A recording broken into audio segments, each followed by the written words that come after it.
This is author Deal White, and I'm going to be doing the writing process tag. I saw this on written in Melanin's page yesterday, and it looked fun. And occasionally I like to do a tag. If people tag me and stuff, I normally won't do it, but sometimes they look fun. So I'm going to do this, and I'm not going to tag anybody, but if this looks fun to you, I invite you to jump in and also tag me so I can watch your video. This was created by the Bookish Pinab, and I'm going to post the link to her original tag in the description box under this video. So let's begin.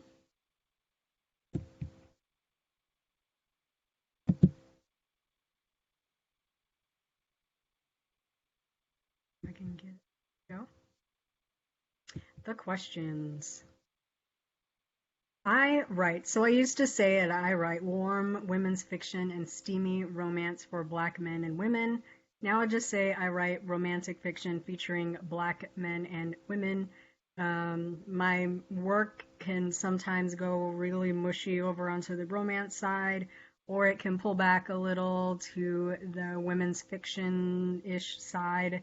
Um, kind of really just depends on how I'm feeling and the mood of the story and what my goal is for writing it. So now I just say romantic fiction. That way I'm not held by anybody's definition of what that book is. It doesn't have to be strictly romance, and it doesn't have to be super women's fiction-y either. If you have multiple story ideas, how do you go about picking which one to start on first? I almost never have multiple story ideas. I kind of go one by one. It takes me a while really to flesh out a story. I do have a little tickler file of things that sound good, but a lot of them really never come to fruition. The one I start on first is the one that starts writing itself in my head as I'm thinking about it. So that's kind of how I decide on what to write first. Really, what's ready, what I've thought about enough, and what has kind of begun to work itself out in my head is the one that wins. I outline ish. I like to set out the important things first. Who are these people? Who are they to each other? Why does anybody care? And I'm trying to figure out like what the goal of the story is. I almost always know how I want it to end, just not how to get there. And I like to spend the first act of the story finding my way around, setting the status quo, establishing my characters, my external plot, my internal plot, my players, all of that, so that really once the first act is over, readers are set. They know kind of what to expect. A lot of people say, that romance and novels are predictable, but when we throw in a wrench that doesn't make sense, readers really get kind of ticked off. So they do have to be predictable in a sense. And for that matter, I try to use a beat sheet. There are different beats in stories like romance. I love, here I go, Romancing the Beat by Gwen Hayes. I always have to have an external plot, something outside of the relationship between my main characters that's keeping them apart or making a relationship impossible. Um, but there's also like a relationship plot, and there are beats in that relationship. How does the relationship form? What are the steps between person A and person B in establishing this relationship? At what point do they fall in love? What's the impetus towards that? What keeps them from that? And following those beats sort of helps the story along. It also fulfills readers' expectations for what they want to see in a romance. If you write a story and in chapter 5 your characters confess their love for each other, and in chapter 6 they get married, I feel like that writer hasn't done that work, because there's no way they made it through all the beats of a relationship in 5 chapters. So I like to spend the first act finding my way around and getting to know my people making sure they're real in my head. Then I step back and take an assessment of where I am and where I want to be. Like I said, I usually know how I want the book to end, just not in what way my characters will get there. And so then I have to figure out where I'm at, where I want to go, and sometimes I got to walk it backwards. It's going to end in this way, and in order for it to end this way, these things have to happen before I get back there. And I can almost count by chapter the events that have to happen in each chapter, coming back to where I am at the end of Act 1 to figure out where else I need to go. That really helps me to sit down before I even put pen to paper and outline a whole book. No, I can't, no. Because I feel like I wrote it already.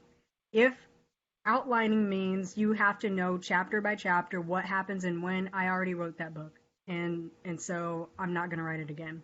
The fun for me is figuring out what happens. But I do have to do a little planning. I do have to do a little bit of outlining, but I like to provide myself a lily pad from event to event, not only to make sure I make it to the end, but also to make sure that things keep happening. You can't have empty chapters and empty scenes in romance.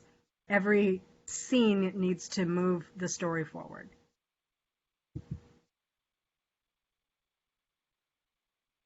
I start my first draft in my head, to be honest with you, and to be like really esoteric and writerly about it. I start it in my head. It takes me about a year to go from idea to putting things on paper.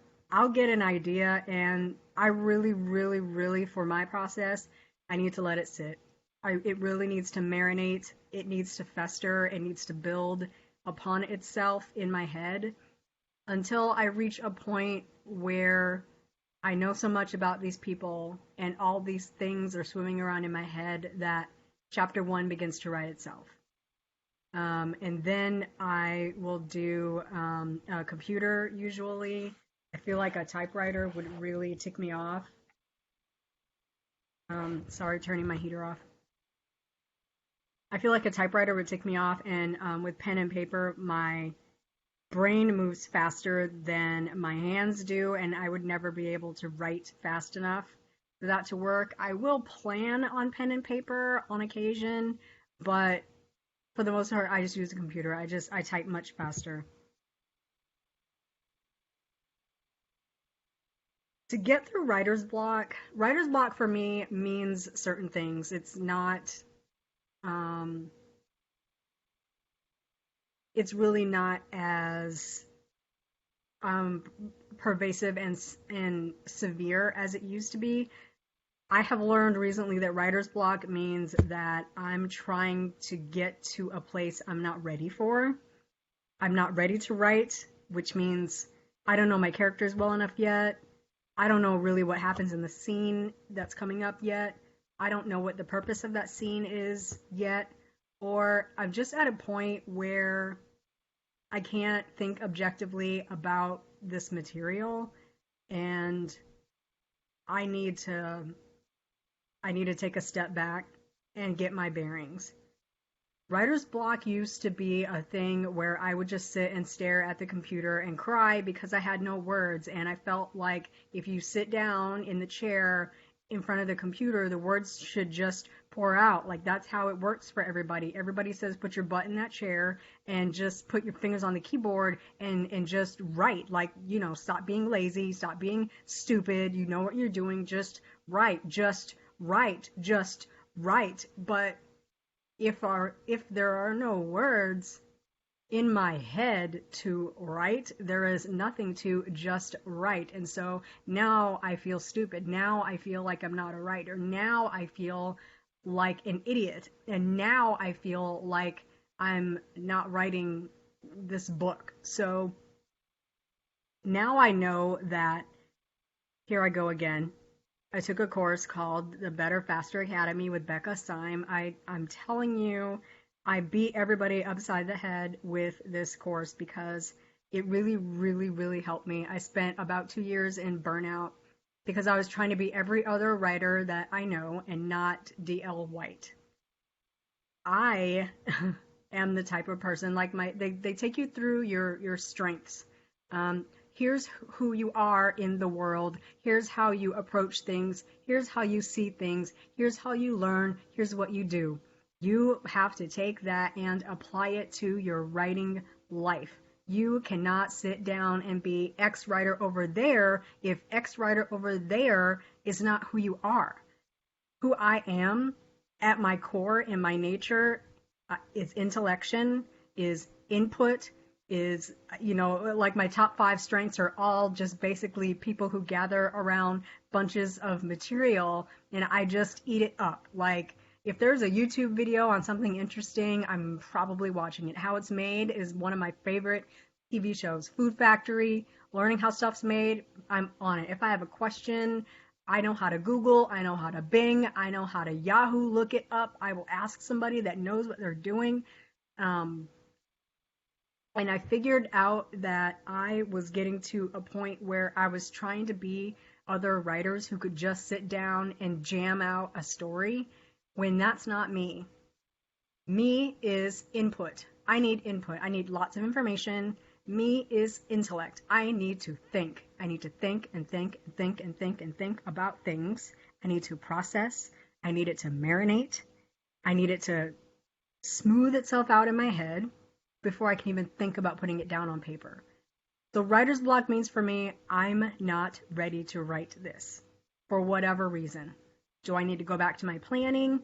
Do I need to go back to my characters? Do I need to go back to my beat sheet? What's happening in this beat? How can I get from this beat to next beat where it makes sense and is interesting for the reader? Do I need to think some more? Do I need to completely pull back and just do something else? I'm doing the bookcast right now where I'm reading some shorts and novellas for audio. It's just something else that I needed to do besides think about how I don't know what to write in the next chapter. And so I get through writer's block by doing something else, going back to what works, going back to my plans, and just trying to be true to who I am as a writer. I don't worry about formatting until I'm done. I use Vellum to format, and pulling a project out of Vellum once you've already formatted it, no, it's a lot. It will come out basically as like a rich text format, which just removes all of your formatting, and it will make all that work that you just did absolutely useless. So I've learned the hard way. Nothing goes into Vellum until I'm done writing. It's been betaed, it's been critiqued, it's been edited, and now we format. I edit as I go. You're not supposed to do this, and I am not going to say don't do this. I'm going to say do what works for you because this works for me. I cannot move on to the next chapter until the previous chapters are right. And I don't mean like putting in a comma and taking out a comma. I mean, if this happens in chapter 4, but that happens in chapter 8, does it make sense for that to happen in chapter 4? That's going to screw me up in about 7 chapters, and that's going to tick me off, so let me just fix it now. If I go back and it doesn't sound sincere, or my characters don't sound like they're in love, or this situation just seems weak, or this argument there's not enough dialogue here, that there's no talking here. I need them to say more. I need him to be angrier. I need her to, man, I need more emotion here. I need it to be right before I can move on, because for me, I use my chapter as building blocks. My story builds from chapter to chapter to chapter, and if one chapter doesn't fit the mood, I can't move on. I edit as I go. Did this move? I didn't mean for it to. Okay. 9. Come on now.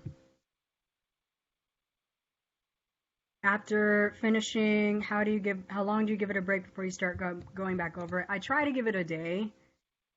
I'm pretty impatient. I try to give it a day. By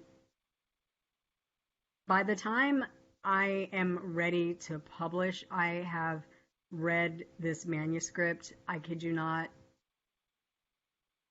319 times. For every chapter that I have, that's how many times I have read the novel. Seriously, because I'll always go back a couple of chapters when I sit down to write to get back into the story. I'll always go back a couple of chapters, read, edit, and then move forward. And then the next time I sit down, I go back a couple of chapters, read, edit. Okay, yeah, that's good, and move forward. And so if my book has 27 chapters, I have likely read those chapters 59 times. I mean, multiply it by 2 and call it good. So by the time I'm done, I'm not so precious about the work. I'm actually very tired of these people and I just want it out the door. And so I try to give it a day because I want to pull myself back from the material and I want to give it some time to marinate and also to give me some objectivity so that I can go back to chapter 1 and go, nope, this is dumb. Just, punch this up. Nobody cares about this. Remove this here. If we squeeze these two together, this will tighten up. You can lose this whole page because that doesn't even make sense, etc. So I don't know why these things are moving on their own, but something you prefer to get through your writing. I will write to white noise. I usually need something to drink, a little bit of snack. I need to be well rested. I can't be full. I can't be hungry. I need something to snack on. I need something to drink. I need white noise. If I edit, I'll watch like Law and Order or turn on like the YouTube channel that is like crashing waves, or I have one that's just a crackling fire, or I have one that's like an aquarium. So stuff like that. But for writing, I need white noise. I need to block out all that sound.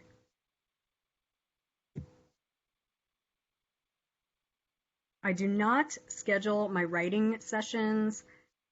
Part of coming out of my burnout is just realizing that writing is not a job. I call it a lucrative side gig. It pays for really neat stuff like laptops, MacBook Airs, and fancy phones and stuff I want, and beach vacations and audiobook recordings, neat stuff like that. It doesn't pay me money to live off of.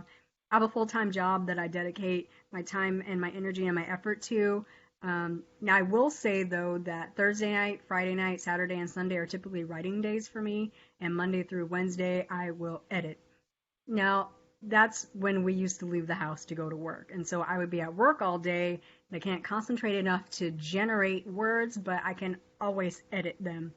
And now that I'm at home, I can blow through most of my day by like 3 or 3:30, and then sit down and write actually during the week, maybe like a Tuesday, Wednesday, Monday, Wednesday, whatever.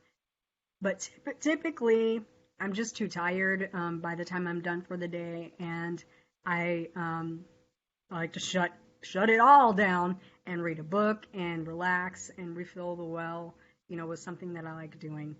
So I typically don't schedule unless I'm on a writing retreat, and then I will schedule myself, but it's just basically check in at 3, sit down at that desk by 6, write till like, 11, 12 o'clock.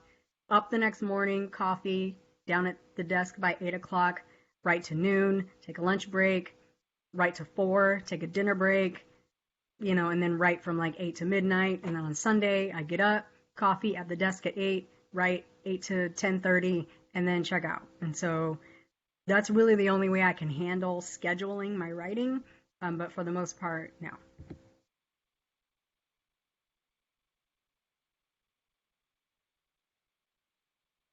For my writing sessions, I like finished chapters.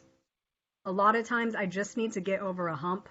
I just need to get to a certain spot in my mind that I know I need to get to so that the next sprint will get me to a different spot.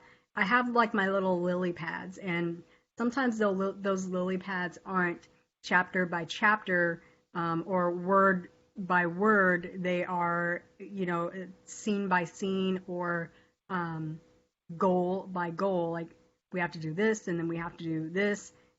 Everything inches me toward my desired end. And if I say I'm going to write 2,500 words and I hit 2,500 words, but I haven't got to my goal, I'd still need to keep going because I need to get to this point before I can finish. And sometimes that point is not the end of a chapter, it's the end of a plot point for me. So I also find, unless I'm doing like a 1K 1 hour sprint, I'm way too focused on how many words I haven't typed.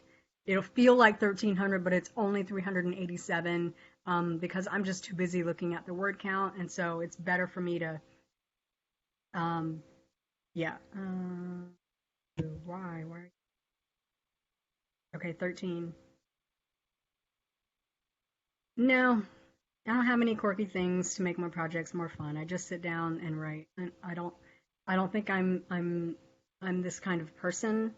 Um, I'm just not quirky like that. I don't even know. Aside from doing sprints, that's about it. I have heard, that you can gamify your writing. I'm not all that competitive. I don't care to get more words than X person because a lot of times those words will be useless and I'll delete them, which means I just wasted my time. I do not work on multiple projects at one time um, because I very seldom have two ideas that work at the same time or two ideas that are at the writing stage at the same time. It would be a miracle if I did, but the only way that works is if I'm working, y'all, here I go. Y'all know me. I write NSYNC fan fiction and I write commercial fiction. And so I could write an NSYNC fan fiction in the morning and commercial fiction in the evening because it's really two different styles. Um, that's the only way I could really do multiple projects at once. Otherwise, the characters all run together. I could not write two fan fiction stories at once or two commercial fiction stories at once. But I could, I could offshoot like two different fan fiction is almost a whole different genre. So how often do you research what you're writing? All the time. I mean, um, I like to I like to feel like I sound like what I like to feel like I sound like I know what I'm doing or like I know what I'm talking about. And I often don't have a clue. So I know people that know things. I have a friend that works for an alcohol distributor, so I'm always asking her about wines and drinks and what goes with this and what would you serve with that. I mean, that's a thing that she does. My last book had attorneys, and let me tell you, 20 years of watching Law and Order doesn't mean you know anything about the law. And so I asked an actual attorney to read that book and tell me where I was messed up at, and she got me all the way together. So that book did not go to print, and I would have a bunch of attorneys, because romance is full of attorneys that also write romance, come into my reviews or let me know, like, hey, sis, just to let you know, you don't have a friggin' clue what you're talking about. You really need to do your research. One of my books is about an NRN. I have a friend who has been an ER nurse for 20 years, and so I have a lot of nurse friends, actually, and so it's not uncommon for me to pop up in their text message box like, hey, does this make sense? What would happen if, okay, let's say this happens. What's going on here? What is the problem here? Tell me about your schedule. Could he work this day, that day, or does that not make sense? I'm a researcher, and that's part of my personality and my strengths. I'm intellect, I'm input, I gather information. I absolutely love it. I just suck it in. Nothing fancy. I keep everything in the cloud. It's in Google Drive. I have a folder called Writing, and every book, every project has a folder, and inside that folder are other folders with stuff like all of the retail copies of all my books, the Mobi, the EPUB, and the print version. I keep those. Any images that I collected, any media that I have collected, relating to that project, I shove it in that folder. Anything having to do with that book, I just shove it in there. The blurb that I write, that I am almost always changing, I try to save a copy of that in the folder just so I can reach it later. Nothing fancy. Like, I don't even know of any fancy way to organize projects, but I like keeping them in Google Drive. That way I can get to them wherever or whenever I need them, and I'm not using up space on my computer. Do you reward or punish yourself for achieving or missing out on writing goals? I do not. Part of my this ain't a job thing is that this ain't a job, and this doesn't pay, any of my household bills. It takes me on vacation. It buys me neat stuff. It gives me personal satisfaction. Not saying I don't need you to buy my books, because I certainly, personally, as a writer, as an author, need you to buy my books. I do seek that validation. I like my work. I want other people to like my work. So I definitely want people to write it, but as far as, rewards and punishment, that I don't feel like that has a place for me in my writing. And the most I will do to reward myself is sometimes like if I go on a writing retreat and I have a really, really, really good writing day, I always have a book that I bring that I've been saving, so that I could just really enjoy it. And so I will push myself for a really good writing day, like an 8,000, 10,000 word day. I never hit 10,000, but like an 8,000 word day. And then I will absolutely delight in closing the laptop and pulling out that book and just losing myself in it. That's about how I get with rewards. No, I don't do punishments because, no. Works similar that I look for and use for inspiration and comparison. So comparison is the thief of joy. I try super hard not to compare my work to other people, not only because it's just kind of self-defeating and discouraging, but also because I'm not that writer. I'm not that author that I'm trying to compare myself to. And a huge part of my burnout was looking at other people and comparing my career to theirs and comparing my books to theirs and comparing, oh, look at her dialogue. Her dialogue is so good. And oh man, I just like how she vividly painted that picture. I'm just not that good. Like, my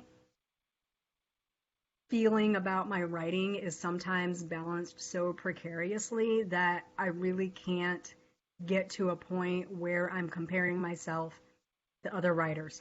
Inspiration is a whole nother pancake, because there are so many writers that I read that just excite me about fiction writing. They just make me feel like I could just sit down and pound something out and create this world. Like, oh, the way that she wrote about her hero makes me think about my hero, and I feel like I should mention this and that and go a little bit deeper into this or that. And I like looking at other writers' style and technique and the way they bring their stories to life.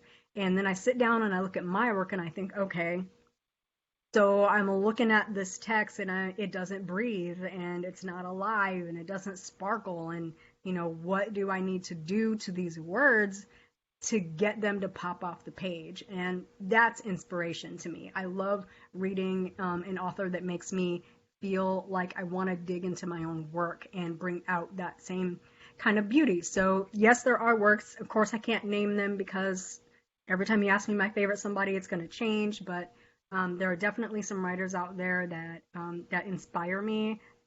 They know who they are because I stand. But I don't think about editing until I'm done with the project. At least there are a few people that look at my work before I'm done, at least with what I call draft zero, which is just basically typing things out. And then, I'll definitely, I have to go back through a work 2 to 3 times before it's at a point where I want other eyes to look at it. I need it betaed. I need it critiqued. I need experts to go through it to let me know where I'm messed up at before I even think about an editor. I would never turn over a dirty work to an editor. If you finish the first draft or manuscript, tell us how you felt afterwards. So, my first book took 4 years really to come to life. It took me 4 years to write that book, mostly because when I started writing it, I just wasn't ready to write it. And um, so it took 4 years to write it. And when I finished writing that book and I was actually ready to start formatting and putting it up, I felt pretty darn good. Pretty darn good. 1 in 10 people that want to write a book actually ever finish that book. And of those 1 in 10 that finish a book, a lot of them never write a follow up. And so I am writing book number 10. Technically, it's book 12, but a couple of books have disappeared from the authorscape. Um, I've done that technically 12, but really, 9 times. And no matter what anybody else feels about my books, I love them. I absolutely love them. And I want to look at my bookshelf. I want to look at these books here and always love them. I don't want to be embarrassed by them ever. That's why if I have a work that I'm embarrassed by, I take that mess down. That's why books are no longer for sale, because it was a mess. And so I feel I just feel super proud. I am happy to have been able to achieve what I've been able to achieve on my own mostly. Um, Happy to see what comes in the future, but I love where I have been able to bring myself to, and I'm super proud.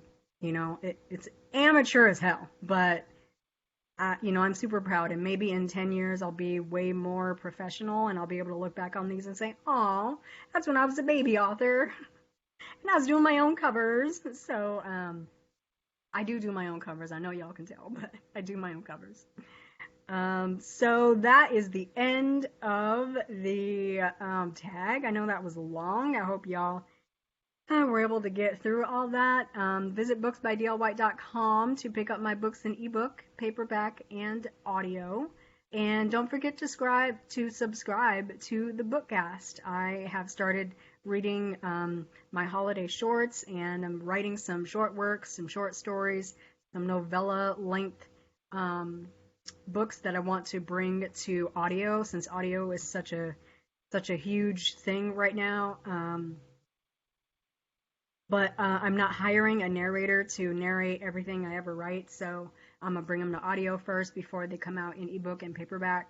So that'll be fun. And so don't forget to subscribe if you're interested in listening to the Bookcast. And I hope I will see you all. Yeah, I'll see you all later.